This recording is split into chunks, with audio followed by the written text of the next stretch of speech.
In 1982, Mattel released Frogs and Flies for the Atari 2600 and the Commodore 64. And they also released the same game under the name Frog Bog for the Mattel Intellivision. Let's pop it in the old 2600 and give it a try.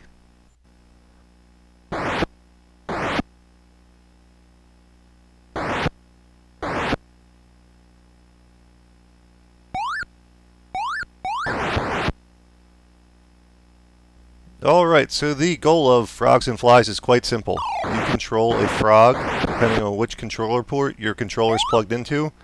Either left or right, I'm controlling the left frog or the blue-gray frog.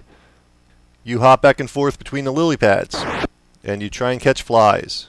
You use the fire button on the Atari joystick to stick your tongue out and attempt to catch a fly as you pass it. And that's the gist of the game. The concept is clean and simple, and it's actually a lot of fun. Though I'll have to say it is more fun to play with a second person. Playing against a computer is not a good time. It's actually kind of frustrating.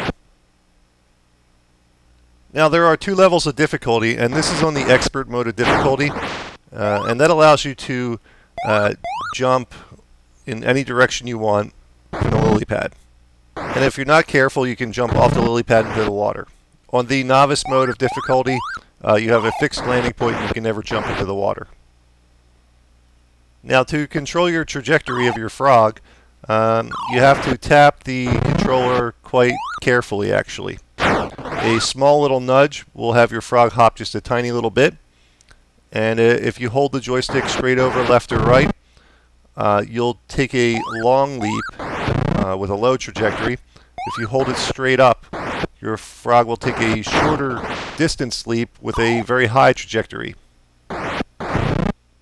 Now, Frogs and Flies is on a set timer, but you can't see the timer per se. It's just a day phase timer. So by the time it approaches night and is black for a little bit, the game is completed. And that timer runs about 3.5 minutes. So the player with the high score at the end of that 3.5 minutes is the winner. Now one thing I'd like to mention is that even though this game is very simple in concept, it's actually quite difficult to get a high score in. It takes a lot of patience and some keen timing, and it can be quite frustrating, but it is an enjoyable experience.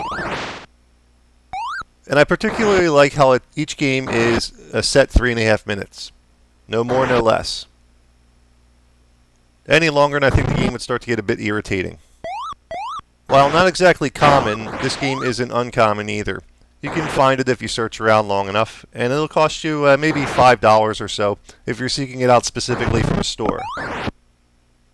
So if you have an Atari 2600 or a Commodore 64, or a Mattel Intellivision, by all means pick up Frogs and Flies or Frog Bog. It's a lot of fun, especially with 2 players. I'm Dommie from Classic Games Revisited. Until next time.